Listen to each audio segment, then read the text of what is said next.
감사합니다. 오늘은 본문의 말씀을 가지고 긍휼이 심판을 이긴다라는 제목으로 하나님의 말씀을 증거하도록 하겠습니다. 오늘 본문의 말씀의 키워드는 긍휼이라는 단어입니다. 이런 긍휼이라는 단어는 우리가 평상시에 자주 사용하지 않는 단어이죠. 그래서 생소합니다. 그런데 성경에는 이 단어가 약 125절에 한 300번 이상 반복되어져서 사용되어지는 많이 등장하는 단어입니다. 이런 긍휼이라는 단어는 영어로는 mercy, 그다음에 compassion이라고 우리가 표현하고요. 이런 히브리어의 원어를 살펴보니까 라함이라는 단어로 이렇게 표현합니다. 라함이라는 단어는 여자의 자궁이라는 뜻이 담겨져 있는데요. 이런 같은 자궁에서 나온 형제를 대하는 감정으로 단순히 불쌍히 여긴다는 마음을 넘어서 깊은 공감을 한다고 할 때에 우리가 긍휼이란 단어를 쓰게 되어집니다. 이런 유대인들은 이 긍휼이란 단어를 우리 자녀들에게 가르칠 때에 이런 이야기를 사용하는데요.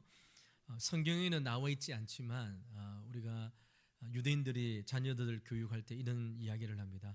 하나님께서 우주를 창조하시기 직전에 먼저 천사들을 창조하시고 그 천사들을 대화를 서로 나누게 되어지는데요. 하나님께서 첫 번째 천사인 의의 천사라는 이름을 가진 천사를 불러서 이렇게 질문하십니다. 내가 세상을 창조하고 그 세상에서 가장 으뜸이 되는 피조물로 인간을 창조하려고 하는데 어떻게 생각하느냐라고 물어봅니다. 이 첫 번째 천사 이름이 의의 천사라고 했습니다. 이 의의 천사가 이렇게 대답합니다. 하나님, 인간을 창조하지 마십시오. 그들은 온갖 불의로 이 세상을 더럽힐 것입니다 라고 이야기합니다. 하나님께서 두 번째 천사인 거룩의 천사의 이름을 가진 천사에게 똑같이 질문합니다. 이런 거룩의 천사가 이렇게 대답합니다. 하나님, 인간을 창조하셔서는 안 됩니다. 그 인간들은 이 세상을 더러움으로 가득 채워놓고 말 것입니다. 하나님께서 창조하신 이 아름다운 세상을 인간이 다 황폐시킨다는 것이죠. 하나님께서 이제 세 번째 천사인 빛의 천사를 불러 똑같은 질문을 하게 되어지는데요. 빛의 천사는 이렇게 합니다. 하나님, 절대로 인간을 창조해서는 안 됩니다. 인간은 이 세상을 어둠으로 만들고 말 것입니다 라고 이야기합니다. 하나님께서 네 번째 천사인 긍휼의 천사를 불러서 똑같은 질문을 하게 되어지는데요. 이런 내가 인간을 창조하려고 하는데 그대는 어떻게 생각하느냐라고 질문을 하게 되어집니다. 이런 긍휼의 천사는 다른 천사와 다르게 대답을 하게 되어지는데요. 하나님, 인간을 창조하셔야 합니다. 하나님께서 인간을 창조하시면 이 세상은 불의하고 더러워지고 어두움에 잠길지 모릅니다. 그러나 하나님은 이 불의와 더러움과 어둠 속에 있는 인간들에게 저는 기어이 그들을 사랑하시는 하나님의 사랑의 이야기를 할 것입니다 라고 이야기를 합니다. 하나님, 그들이 새로워지고 하나님께서 기대하시는 사람들이 되도록 그들을 하나님 앞으로 인도할 것입니다. 이 세상에 인간을 창조하여서 하나님의 긍휼하심을 베풀어 달라라고 이야기하는 것이죠. 이것이 긍휼이라는 단어에 담겨져 있는 뜻입니다. 이스라엘 유대인들이 이제 아이들한테 하나님의 긍휼하심, 긍휼의 뜻이 무엇인가를 이렇게 이야기하는 것이죠. 여러분, 신약 성경에 예수님께서 긍휼에 대하여 누가복음 15장 20절 말씀을 통하여 이야기를 하게 되어지는데요. 누가복음 15장은 탕자의 비유입니다. 부모님과 함께 있던 둘째 아들이 부모님이 살아 있을 때에 유산을 달라고 요구하는 것이죠. 부모가 둘째 아들의 요구에 따라 유산을 나누어 줍니다.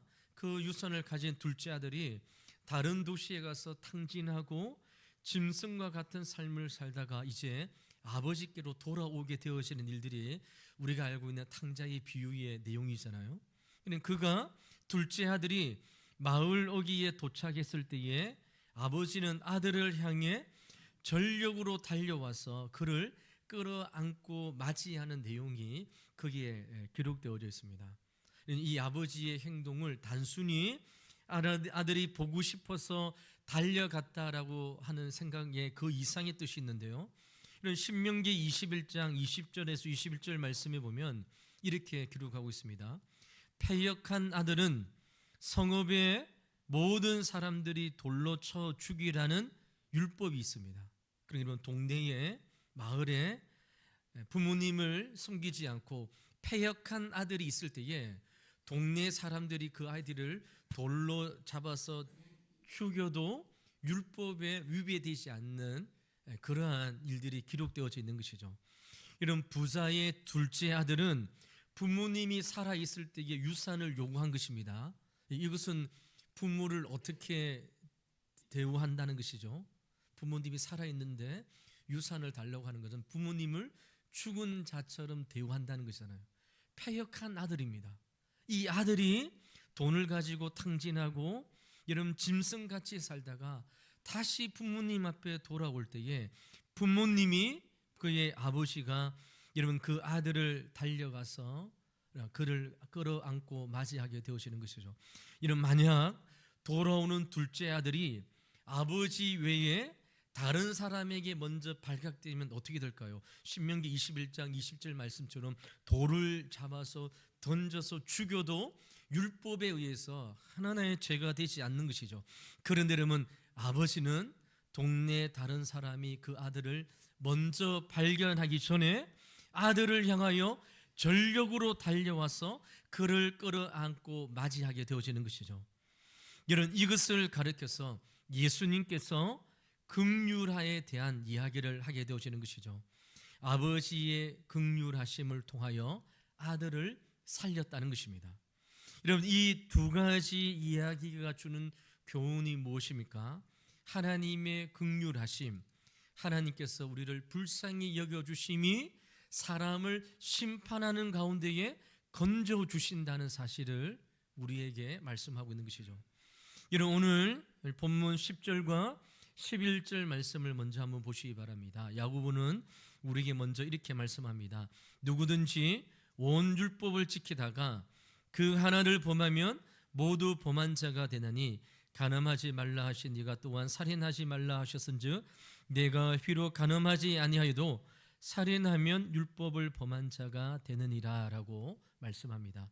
그런 야고보의 이 말씀의 의미가 무엇입니까? 이 말씀은 모든 사람은 율법을 범한 자가 된다는 뜻입니다.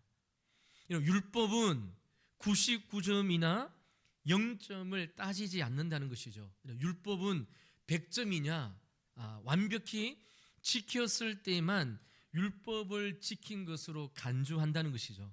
99점이나 0점이나 율법을 지키지 않는 것은 동일하다는 것을 이 야고보가 이 말씀을 통해서 이야기하는 것이죠. 그러므로 모든 사람은 율법 앞에서 동일하게 심판을 받을 뿐이라는 사실을 이야기합니다. 오늘 10절과 11절 말씀을 다시 한번 보시기 바랍니다.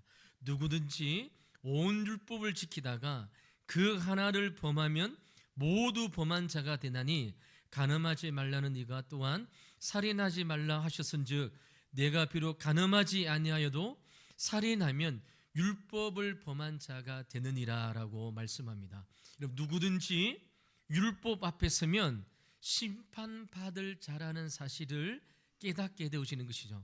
내가 의롭다, 내가 하나님 앞에 의로운 위치에 있다고 생각하는 사람도 하나님의 율법의 말씀 앞에 서면 나는 의로운 자가 아니라 하나님의 심판을 받을 수밖에 없다는 사실을 율법이 우리를 정죄하고 우리를 판단한다는 것이죠. 오늘 우리가 읽던 11절의 말씀에 보니까 우리는 간음하지 않았습니다. 근데 여러분 살인하면 간음을 정했던 것과 똑같은 죄로 하나님께서 우리에게 물으시는 것이죠. 그럼 어떤 사람들은 목사님 저는 살인하지 아니했는데요 라고 말씀하실 것입니다. 근데 예수님께서 마음에 타인을 미워하는 마음을 가진 자도 이미 살인하였다라고 이야기하죠. 그래서 성경은 우리의 행동으로 옮기지 않을지라도 우리의 마음 가운데에 타인을 미워하고 함께하지 않는 마음을 가지고 있는 자를 살인하였다, 이미 살인하였다 이야기하는 것이죠. 이런 결국 무엇입니까? 누구든지 율법의 말씀, 하나님의 말씀 앞에 서면 심판받을 수밖에 없다는 사실을 깨닫게 되신다는 것이죠. 아무리 율법 앞에서 의로운 자라도 나는 하나님 앞에 정결해, 나는 이 세상에 살 때에 정말 깨끗한 삶을 살았다라고 하나님 앞에 자랑할 수 있는 자도 율법의 말씀 앞에 서면 우리는 율법에 의해서 판단을 받을 수밖에 없다는 말씀입니다. 율법은 모든 인간을 죄 아래 가두어 버리는 것이죠. 그렇다면 이렇게 생각해 볼 수 있어요. 하나님께서 왜 이스라엘 백성들에게 율법을 주셔서 모든 인간을 죄 아래 가두게 하셨다는 것이죠. 여러분, 그것은 로마서 11장 32절 말씀에 나와 있습니다. 말씀에 보면 하나님이 모든 사람을 순종하지 아니하는 가운데 가두어 두심은 모든 사람에게 긍휼을 베풀려 하심이로다라고 말씀하고 있습니다. 하나님이 이스라엘 백성들에게 율법을 주셨는데 이 율법이 우리를 가둔다고 했습니다. 율법이 우리를 정죄한다고 했습니다. 왜 그렇게 하시느냐? 구원은 오직 하나님의 긍휼하심으로만 가능하다는 사실을 하나님께서 우리에게 보여주시는 것이죠. 구원은 오직 하나님의 불쌍히 여기심, 하나님의 긍휼하심으로만 구원받을 수 있음을 우리에게 보여주기 위하여 율법을 먼저 주시고 그 다음에 예수 그리스도를 이 땅에 보내주신 것이죠. 어떤 인간도 사람도 자신의 행함으로는 구원을 받을 수 없다. 하나님 앞에서는 율법을 완벽하게 지켜야 구원을 받는데 그 완벽하게 지키는 사람은 이 세상에 아무도 없다는 사실을 율법을 통하여 우리에게 보여주시는 것이죠. 따라서 참된 믿음은 무엇입니까?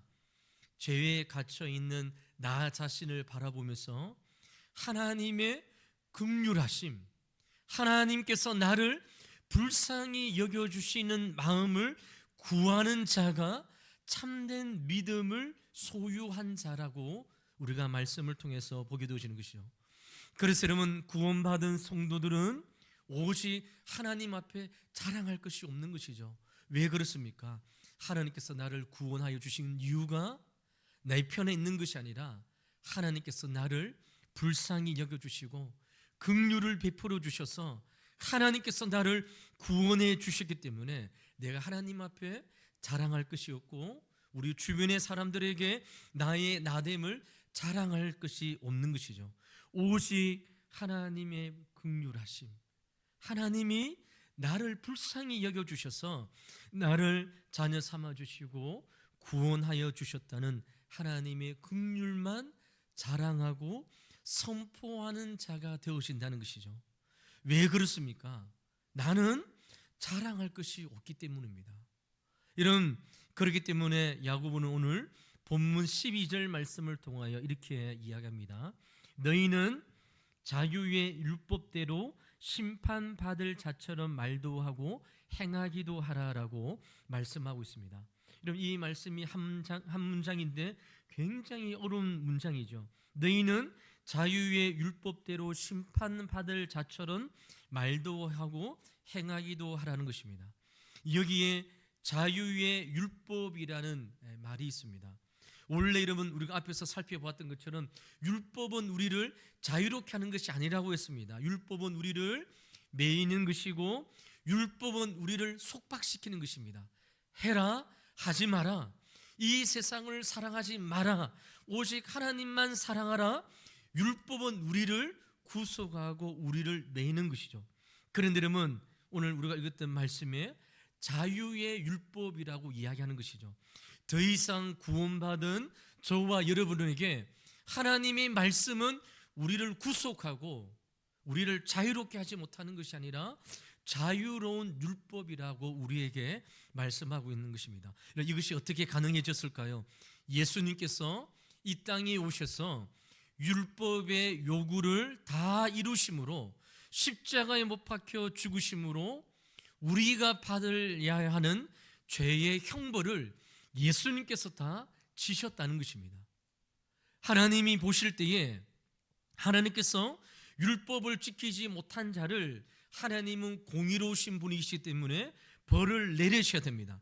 그런데 여러분, 그 벌을 받아야 할 저와 여러분의 죄를 위하여 예수님께서 대신 십자가에 못 박혀 죽으심으로 사망의 짐, 율법의 짐을 예수님께서 짊어지시고 죽으셨다는 것이죠.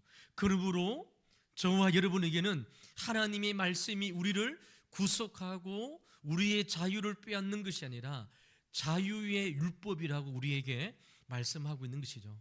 이 모든 것이 어떻게 가능해졌다고요?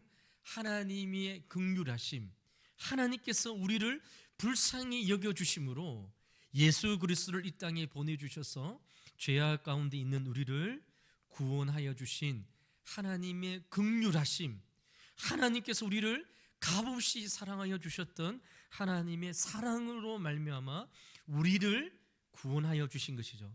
그러므로 사랑하는 성도 여러분, 이것을 꼭 기억하셔야 됩니다.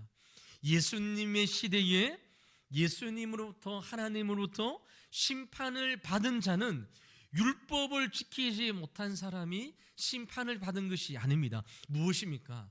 하나님의 긍휼하심을 입지 못한 사람이 하나님의 심판을 받는다는 것이죠. 오늘 이 시대도 마찬가지입니다.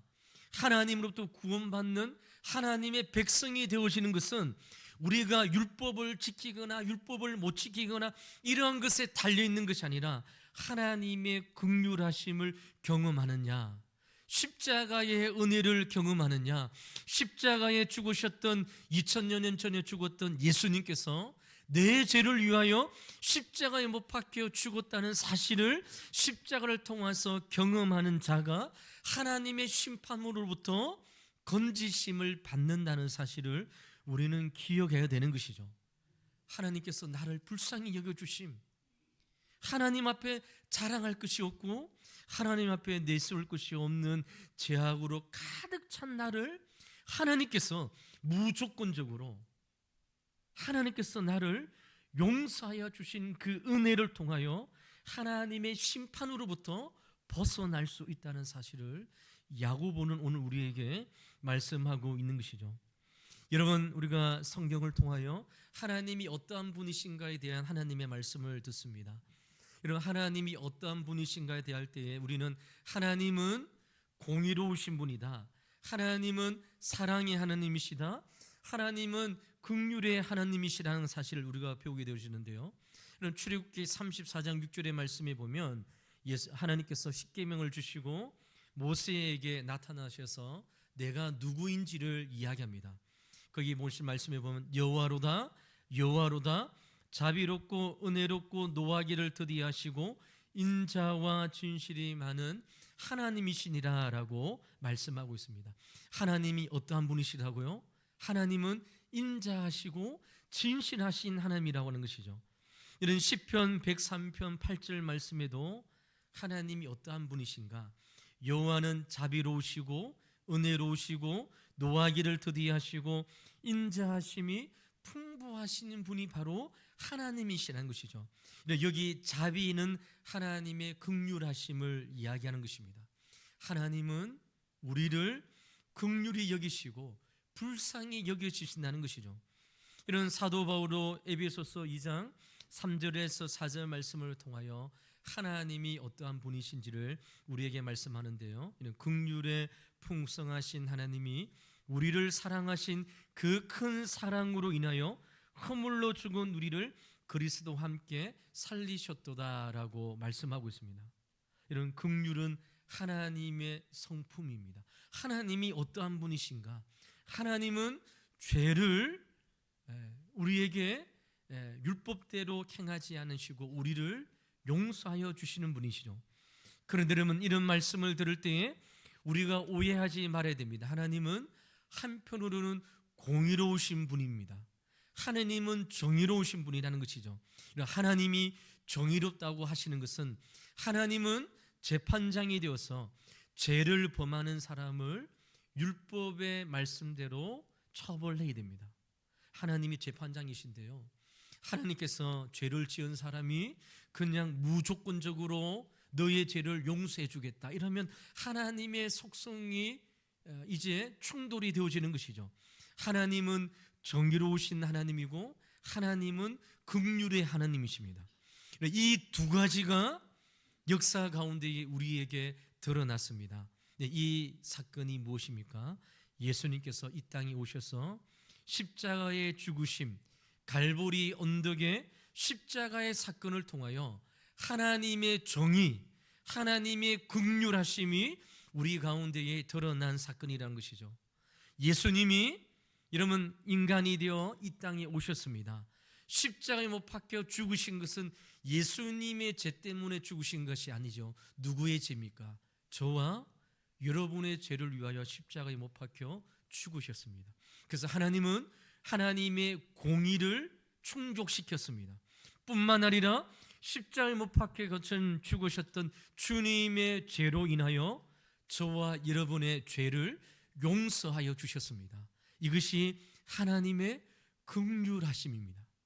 그러니까 여러분, 역사 가운데에 하나님의 공의와 하나님의 긍휼하심이 갈보리 십자가의 언덕에서 일어났던 사건을 통하여 하나님은 공의와 긍휼이 풍성하신 분임을 우리에게 말씀하고 있는 것이죠.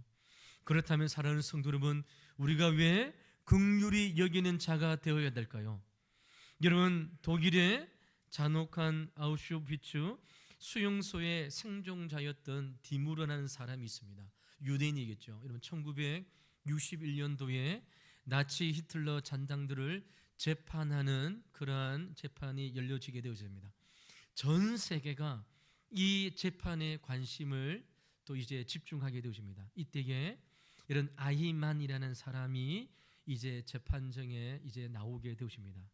이런 정인으로 나온 디무르에게 재판관이 묻게 되어집니다. 저 사람을 똑바로 보십시오. 저 사람이 아히만이 맞습니까? 라고 질문합니다. 여러분, 이 재판장이 디무르에게 좀 더 가까이 가서 자세히 보십시오. 저 사람이 유대인 600만 원을 가스실로 보내고 죽음을 맞이게 했던 아히만이 맞습니까? 라고 질문합니다. 이런 디무르가 한참 그 사람을 쳐다보는 것이죠. 그리고 그만 디무르가 그 사람의 얼굴을 보다가 기절을 하게 되어집니다. 한참 후에 깨어나자 다시 재판이 열렸습니다. 재판장이 디무르에게 질문하죠. 왜 졸도를 하셨고 왜 기절을 했냐고 물어봅니다.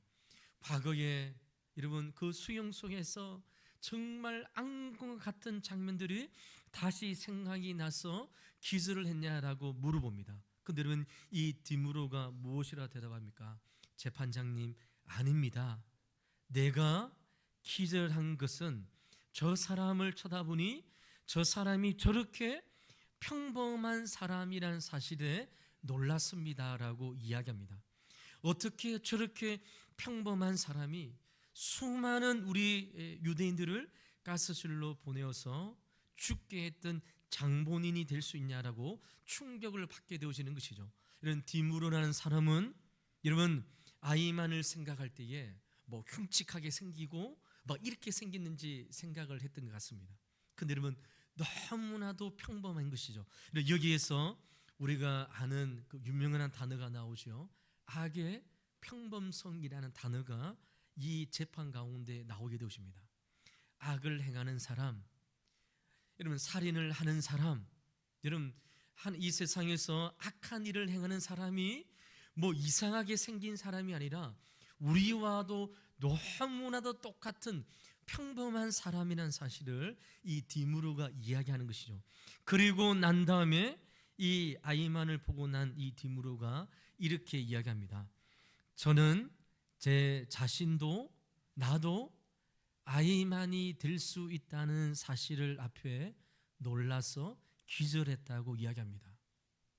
악한 일을 정하고 이러면 나쁜 일을 정하는 사람은 머리에 뿔이 나고 이런 사람이 아니라 우리와도 똑같은 내 자신이 수백만의 600만의 사람을 죽이는 내 자신이 아이만이 될 수 있다는 악한 사람이 될 수 있다는 사실을 보고 저는 기절을 했다고 이야기하는 것이죠. 사랑하는 성도 여러분, 그렇습니다.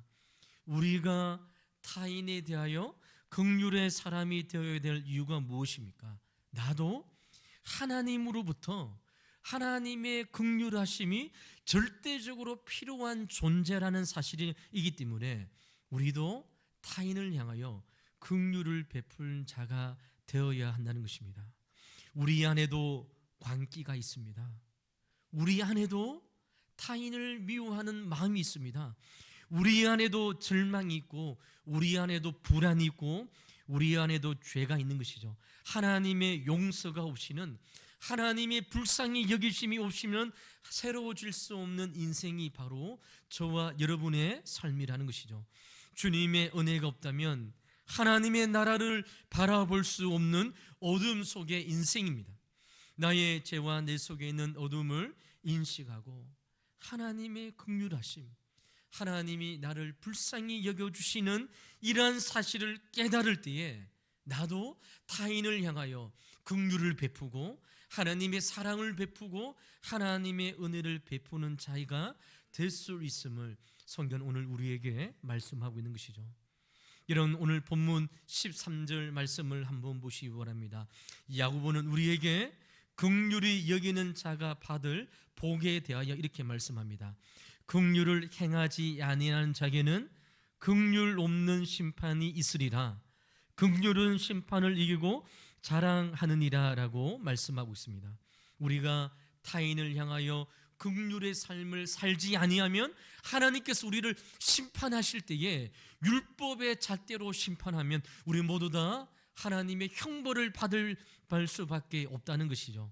우리가 타인을 향하여 긍휼을 베푸면 하나님께서도 우리를 그 심판의 자리에서 우리를 긍휼의 마음으로 주님께서 우리를 심판하시고 심판을 이기시는 은혜를 우리에게 베풀어 주신다라고 약속하고 있는 것이죠. 사랑하는 성도 여러분, 마태복음 5장 7절 말씀에 예수님께서 산상수훈의 말씀으로 이렇게 말씀합니다. 긍휼히 여기는 자는 복이 있나니 저희가 긍휼히 여김을 받을 것이요 라고 말씀합니다. 여러분, 성경의 원리와 이 세상의 원리는 심은 대로 거두는 것입니다. 여러분, 열심히 일한 사람이 많은 것을 받는 것이 이 세상의 원리입니다. 여러분, 사도 바울은 갈라디아서 6장 7절에서 8절 말씀을 통하여 이렇게 말씀합니다. 스스로 속이지 말라. 하나님은 만홀히 여김을 받지 아니하시나니 사람이 무엇으로 심든지 그대로 거두리라. 자기의 육체를 위하여 심는 자는 육체로부터 썩어진 것을 거두고 성령을 위하여 심는 자는 성령으로부터 영생을 거두니라 라고 말씀하고 있습니다. 여러분, 이 세상의 원리와 하나님의 원리가 무엇이라고요? 심는 대로 거두는 것입니다. 열심히 일하지 않았는데 하나님 앞에 나와 기도하면서 복 받게 해달라고 기도하는 것은 하나님의 원리에 맞지 않는 것이죠. 이 세상의 원리와 하나님의 원리는 심는 대로 거두는 것입니다. 우리가 긍휼을 심으면 하나님께서 우리를 긍휼로 거두게 해주십니다. 우리가 다른 사람들에게 사랑으로 심으면 하나님께서 우리의 삶에 사랑의 열매가 주릉주릉 열리도록 하나님께서 우리를 갚아주시는 것이죠. 우리가 다른 사람들에게 웃음을 심으면 웃음이 우리의 삶에 주어집니다. 우리의 삶에 타인을 향하여 용서의 삶을 심으면 하나님께서 우리를 용서해 주신다고 말씀하고 있는 것이죠. 그러나 그렇기 때문에 사랑하는 성도 여러분, 오늘 야고보는 긍휼을 행하지 않은 자에게는 긍휼 없는 심판이 있을 것이다 라고 말씀하고 있는 것이죠. 우리 주님께서 마태복음 6장 14절에서 15절 말씀을 통하여 이렇게 말씀하십니다. 너희가 사람의 과실을 용서하면 너희 천부께서도 너희 과실을 용서하시려니와 너희가 사람의 과실을 용서하지 않으면 너희 아버지께서도 너희 과실을 용서하지 아니하리라 말씀하고 있습니다. 여러분, 긍휼의 사람이 되어진다는 것은 하나님께서 우리에게 말씀하여 주셨던 것처럼 우리가 참된 성도, 참된 그리스도인가를 시험하는 가장 중요한 잣대임을 우리에게 말씀하고 있는 것이죠. 우리가 만약 긍휼의 사람이 못 된다면 오직 한 가지 설명만 있을 것입니다. 그것이 무엇입니까? 내가 아직도 예수 그리스도의 십자가의 은혜를 알지 못하는 것입니다. 내가 아직도 긍휼의 사람이 되어서 다른 사람을 용서하고 다른 사람과 함께 하지 못하는 것은 아직도 내가 2000년 전에 일어났던 갈보리 십자가의 그 죽으심을 온전히 이해하지 못하고 하나님께서 나를 있는 그대로 심판하시는 것이 아니라 하나님께서 나를 예수 그리스도의 십자가의 죽으심으로 나를 자녀 삼아 주시고 하나님의 친백성이 되게 해주신 그리스도의 십자가 갈보리 그 사건을 아직도 경험하지 못하고 살아가는 자라는 사실을 우리에게 말씀하고 있는 것이죠. 억만 죄악 가운데 하나님께서 우리를 용서하여 주시고 자녀 삼아 주셨습니다. 이것을 경험한 자가 어떻게 우리의 이웃의 그 실수를 용서하지 못한 자로 살아갈 수 있습니까? 그것을 따지고 그것을 판단하고 그것이 맞니 그러니 그런 것을 따지면서 어떻게 그 사람을 정죄할 수 있는가 하는 것이죠. 억만 죄악 가운데에 내 자신이 어떻게 하나님으로부터 구원받았다는 사실을 아직도 십자가를 통하여 경험하지 못한 성도의 삶을 살아가고 있는 것이죠. 그러므로 사랑하는 성도 여러분, 십자가 2000년 전에 갈보리 언덕에서 죽었던 그 십자가는 한 길로 듣고 끝나는 것이 아니라 우리의 삶을 통하여 오늘 2025년을 살아가는 저와 여러분의 삶 가운데에 여러분 살아내고 드러나야 될 성도의 모습이라는 것이죠. 하나님의 긍휼을 입은 자가 타인을 긍휼을 베푸며 함께하는 것이죠. 야고보는 오늘 우리에게 야고보서 2장 1절부터 말씀을 통하여 교회 안에 있는 사람들의 외모를 보고 그들의 부하고 가난한 것을 통하여 사람을 판단하는 자들에 대하여 하나님의 긍휼 없는 심판이 있을 것이라 이런 말씀하고 있는 것이죠. 사랑하는 성도 여러분, 우리 왕도교회는 차별이 없는 하나님께서 기뻐하시는 공동체요 교회입니다. 우리 왕도교회는 하나님께서 모든 심령 가운데에 하나님께서 부어주셨던 십자가의 은혜가 충만하게 임하여 우리가 기도 드릴 때마다 이 기도의 문구가 입술의 기도가 아닌 것이죠. 죄악 가운데 있는 우리를 십자가로 구원해 주셨습니다. 용서받을 수 없는 우리에게 용서를 베풀어 주시고 함께 할 수 없는 우리에게 함께 할 수 있는 관계의 회복을 하나님 편에서 우리에게 허락해 주신 것이죠. 이 긍휼의 은혜를 경험한 자는 믿음의 삶을 통하여 타인에게 다른 사람들에게 판단하고 정죄하고 함부로 대하는 것이 아니라 그 사람과 함께 아파하는, 그래서 여러분 긍휼의 단어가 무엇이라고 했습니까? 자궁이라고 했습니다. 엄마의 같은 뱃속 자궁에서 같이 태어났던 형제 자매처럼 그렇게 대화하고 함께하는 그러한 자의 삶을 살아갈 것을 주님께서 오늘 우리에게 말씀하고 있는 것이죠. 사랑하는 성도 여러분, 말씀을 맺도록 하겠습니다. 예수님을 만난 사람은 긍휼의 사람이 반드시 되어지게 되어져 있습니다.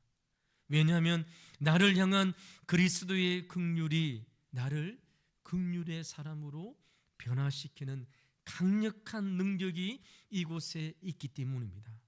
십자가를 경험한 사람은 원수라도 사랑하고 함께하게 되어지는 능력의 삶이 주님께서 우리에게 요구하고 있는 것이죠.